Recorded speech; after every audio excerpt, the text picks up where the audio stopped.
everyone, and welcome to the Secret Virginia podcast. Tonight, we're speaking with Tom Leveille, an amateur archaeologist. I first caught wind of his work on his Instagram page, Virginia Bottles. Welcome. It's nice to speak with you. Nice to speak with you as well. Nice to finally meet you. Yeah, definitely. I've been admiring your work here for a long time.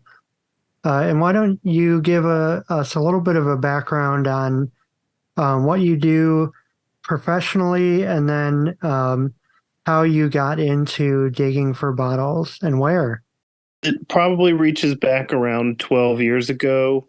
I was going to school to my dream at the time was to be a geological surveyor. In my head, I thought that like someone was going to pay me to go to Alaska to find gold. And I went to school for that. And I liked gold prospecting so much that outside of my classwork, I would go and go pan for gold like anywhere I could in the state. And I ended up joining local clubs and getting a extra job just to buy equipment to do it more. And that basically got me into a prospecting hobby as well as going to school. And I was in a creek one day and I was shoveling some dirt into a bucket, and a really old ceramic bottle with a picture of a fox on it from Washington, D.C. fell out of this dirt. And I didn't think too much of it. I just stuck it in my book bag and took it home. And I showed my parents, and they turned the computer on and they were like, "Oh man, one of these things is on eBay for like $20. That's pretty cool, huh?" So my dad was like, "Son, I go fishing behind this spot in Williamsburg near the country club where we walk down this hill towards this lake, and there's the old house site from the 1800s there, and the backyard leading down to the little lake is just covered in glass. Why don't we go one day? The next time I'm going to go fishing, and you can do your thing while I fish." And that was it. I went out there with a potato fork I had gotten from Lowe's and a 5-gallon bucket, and I didn't know anything about what I was doing really, but you didn't even really have to dig for them. They were just all over the surface. I probably filled up 3 or 4 trash bags with stuff that nowadays and in my experience is not the same as it was. But the enamor of my first little bottle adventure, I guess, really stuck with me to the point where I completely changed. I changed my degree trajectory. I like completely abandoned geology, and my prospecting hobby took a back burner to this newfound archaeology obsession, and it went from there. And I completely changed my undergraduate course load. A few years into the future, a tree fell on my house. It literally bisected my parents' house, and I hope left. nobody was hurt. No one died, but it was a financial setback that caused me to have to step away from school. So I unfortunately have not been back to school to finish my degree, which is it's something always ticking away in my head, but to the point where I can always do the things that I like to do. I've always stuck with the hobby portion of it. And in my professional career, I have tailored myself to kind of do things that were adjacent to archaeology so far. So I'm a surveyor. I work for a company that is working with the governor to get um, internet to rural communities. So Interesting. I do a lot of land surveying. So I'm out in the countryside, mapping distances between telephone poles and houses that are like way off in the woods. So a lot of times I'm running into 17th, 18th, and 19th century structures that are either lived in or, they're long gone, or the last time they were surveyed, they had electricity and now it's just a field. So my work is kind of adjacent to archaeology in that I'm always around the type of architecture that I'm in love with, and in the thick of the areas where I like to do most of my work in Virginia. Well, where do you primarily find digs? Is it out in rural areas, or it seems like on Instagram it's mainly. I was thinking maybe it was Old Town Alexandria, but possibly Williamsburg as well. In terms of archaeology, there are places that have more to do, I suppose. Um, if you look at a metropolitan area as opposed to a single family homestead, there's a lot more going on. So, if you take Richmond, for example, um, for archaeologic purposes, if you're looking for a feature that is like a well, a cistern, or a privy, the city as a whole had specific guidelines as to when they forced people who lived there to tie into the water system that they were building. And a lot of times you find that these things were abandoned in an era where a lot of the ceramics and a lot of the bottles had advertising on them. So it makes the recovery of these things like uh, quite a collectible hobby. So it's set people. It kind of started around the 1940s and 50s. The bottle digging as a whole, people diving for them, and um, around the invention of the metal detector and those type things, it set people in motion to looking for these places where they would throw trash away. It's when you go out in a creek and you find an old bottle in the creek, it's basically just someone's trash from a long time ago. So people look for these little microchasms of likely places for there to be these thrown away objects. So for the rural area, if you have a plantation site or an old home site, they would have a privy per se, but they would also have like a trash mitten or a ravine or a place where they would put all their trash. So the Huh. things that you would be looking for would be specifically in that one spot. Whereas when you go downtown, there could be thousands of houses, and each one of them has their own likelihood to have these places in the backyard. Places like Richmond, the downtown area had um, running water by the Civil War. So Richmond and Petersburg both had done away with outdoor privies and had running sewer systems that people were starting to put in their houses.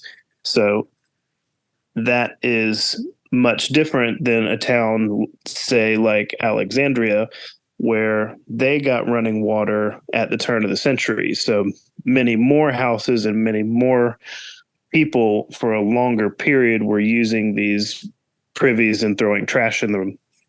In a nutshell, in cityscapes, you have a much higher likelihood to find large trash dumps, and um, each house would have had an outdoor restroom or an outdoor well or a cistern. So it leads to just a multitude of things over different neighborhoods and different eras that overlap. Well, I'm from Illinois originally, and I did when I was younger. I used to go out and look for old bottles and things like that. And the thing is, in the Midwest, the states aren't really that old. Like Illinois became a state in 1818, but it really wasn't settled until the 1830s and 1840s. So you're not finding things that are that far back. But I imagine in Virginia, you find a lot of things that could be centuries old. I mean, how old can bottles get here? I'm not sure when people started making glass bottles, but Okay. I imagine they could be pretty far back. So glass making as a whole is much older than um, colonial America. Um, to my knowledge, there are not glass vessels from Native Americans that predate European trading. There is knowledge of a Jamestown glass house. This, if you can imagine in your head what if you're watching Pirates of the Caribbean, all the bottles have that big black glass looking, very crude and dark Yeah. and almost ugly look to them. That's the kind of glass they would have been making there, or And window pane glass. the It's hard mouth to attribute.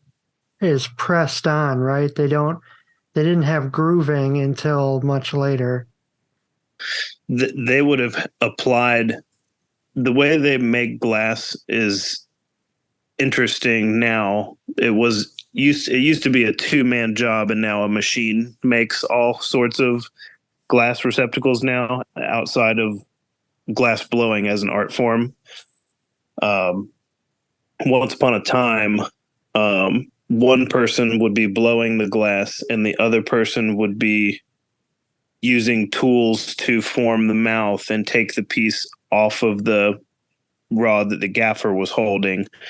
Um, so they would be applying hot glass to each other to make those old pirate looking bottles, Hmm. that are all over the Atlantic seafloor and every river you can think of across the eastern portion of America. That's another uh, thing that we do.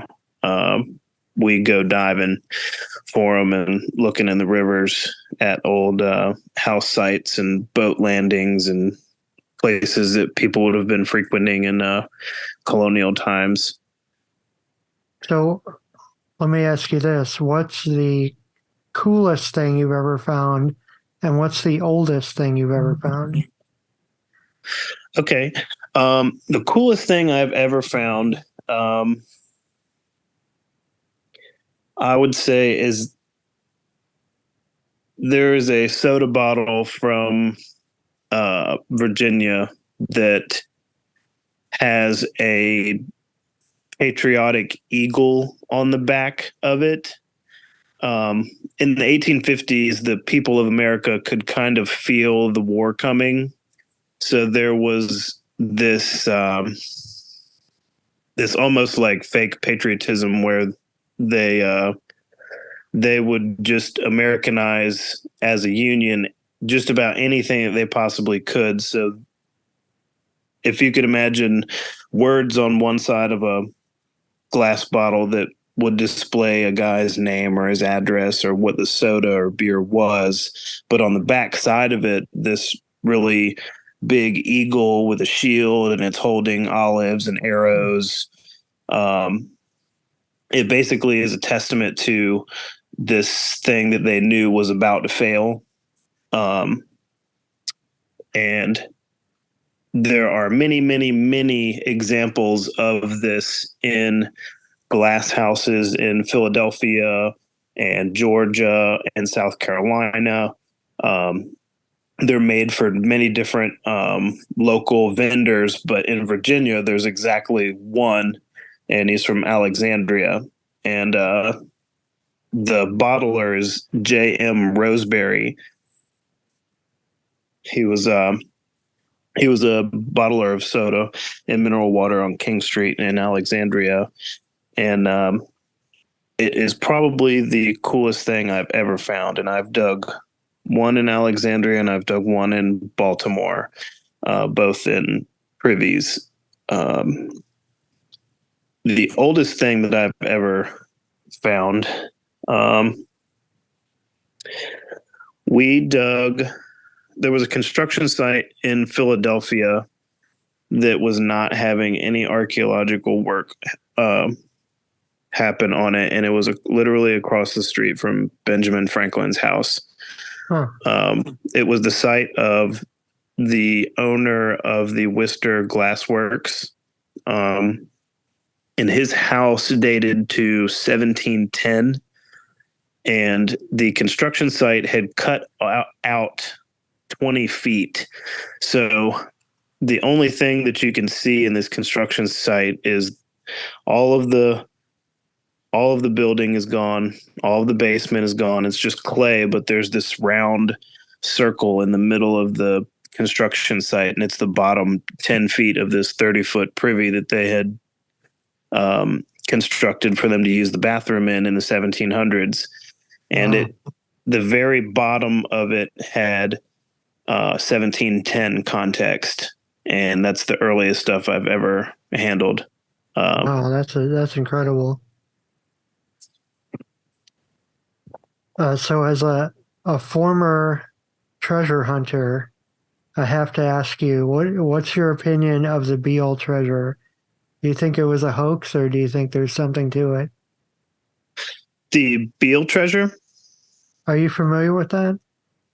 Uh, could you refamiliarize me with that? It's slipping my So mind. I am vague on it myself, but basically, there was a guy in the early 1800s, I believe, who he claimed to have buried this treasure in central Virginia. Just what would be the equivalent of like millions of dollars in gold and things like that.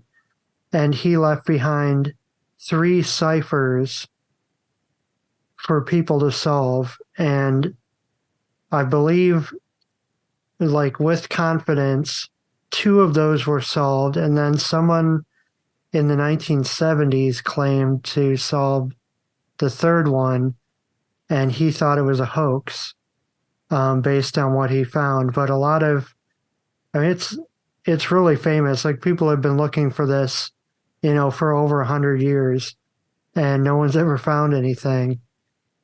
So I thought maybe that you had heard about it, but we can move on. I've heard of many.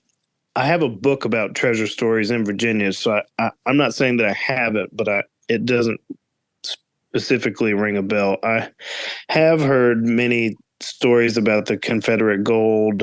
That's basically like metal detector lore at Mm, any chance that they can talk about it. Sometimes we get to talking about um, I don't know, just the craziest stuff that you can imagine, like seeing people like Mel and the Atocha folks and all of the stuff that they find off the coast of Florida. It really does make you um, think about the treasure aspect out there is real, with how many shipwrecks there are, with how many lore based stories of hidden treasure and hidden gold. Um, some of them have got to be real. sure. When you let me ask you this: how how do people? Let me rephrase this. How do you find sites to dig at? Do people invite you to come out, or do you just see something that might be interesting and like ask permission to go digging? Okay. Um, since the advent of social media, um, I I've had some people reach out to me and say, "Hey, I live at XYZ house in XYZ town. If you want to come give it a try, you can."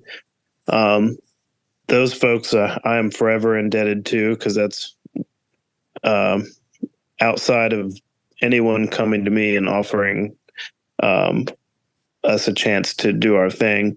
I have knocked on many, many, many, many thousands of doors in 12 years. I've probably canvassed harder than any political person ever in Huh. Richmond and Alexandria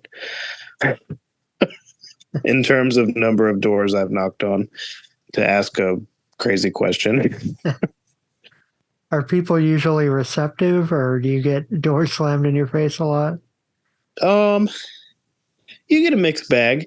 If people are in an old town and they are really immersed in the history, some people are really receptive to it.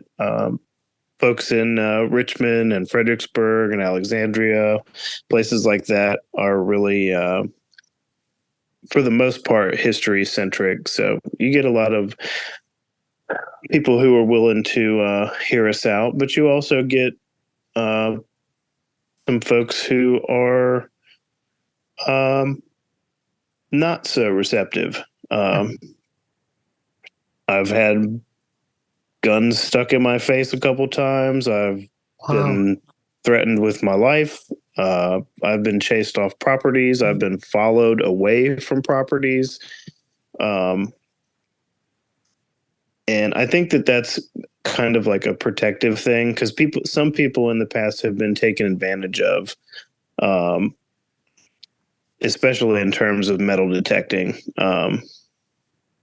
Most of the uh, uh, agitated people I run into are typically either um, very, very out of touch with humanity, like Huh. rich folks who can't deal with a person who looks poor or something like that, or like someone who owns a big field and there was a camp there and people snuck on there at night 20 years ago and made his horse break his leg, or what have you, that would turn them sour to people. But I've had my share of people being nasty to me. I just try to take it in stride, because for every one person that is mean, there's someone who is dying to learn the history of this house that they just moved into, or um, they bought a metal detector and never used it, and you just happened to come over that day. You know what I mean? So you never know what is going to happen when you knock on a door, but it can definitely range I bet. from good to bad. And what do you do with what you find? Um, well, it depends. If I am, let's say I'm metal detecting and I've gotten permission from a homeowner, we would say, well, this is what we're going to do with the stuff we find. If you're interested in any of it, you're welcome to it. If not, when we're done, we're just going to kind of go on. Um, so with doing archaeology, there is like lots more stuff, like oceans more stuff. Um, you could fill trash cans with ceramics that come out of these things, and there are typically dozens and dozens and dozens of bottles that, um, for me physically, I'm writing a book on a certain few types of them. So the ones that I like to take home kind of fit a very small demographic. My wife would probably uh, absolutely hate it if I brought home every single thing that I dug up out of the dirt. Um, I bet. but I I do what I can to repurpose the things that I'm not going to keep. Um, I I'm not in it for the money per se. That there's You can't really like do this for a living. Um, it's a beautiful idea, but the variance in how much stuff you find and new digging opportunities is very much a roller coaster for anybody who's thought about, well, I'm going to stop my day job and do things with a shovel. You at least have to become a content creator and clone yourself. um, but I do have a eBay account where I put up for sale the things that I don't intend to keep or do project work on towards a couple of the books that I'm writing. Um, and the stuff that we don't take, we like the homeowners, the neighbors, local kids, people walking by in town. Like, we would just love to give them out. It's when lots of artifacts are coming out of these features, it's really an experience that sharing it with people is how I like to conduct myself. And yeah, once Well, once all the stuff comes out, basically, when we put all the dirt back, we let the homeowner see, and we say, hey, this is the context of the house. It looks like it was used between this date and that date, and this was the type of ceramics they were eating off of, and this was what their kids were sick with, and this is what they ate. And then we divvy up the things and then part ways.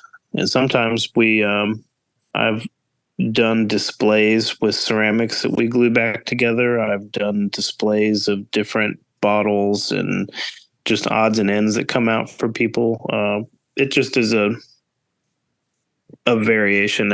Every different dig is different. Some folks are like, "Oh, I have too much stuff in my house. I don't want any of it." very interesting. Well, unfortunately, we are running out of time. How can people find your work? I know you're on Instagram.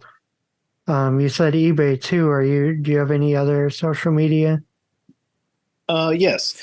I'm in the process of getting a YouTube channel and a TikTok so I can have a spread of all social media platforms. But I mostly have a Instagram and a Facebook right now, which are one word Virginia bottles. A link to my eBay store that has antiques that I sell as a dealer, and an offering of some of the things that I have recovered digging is linked on my Instagram.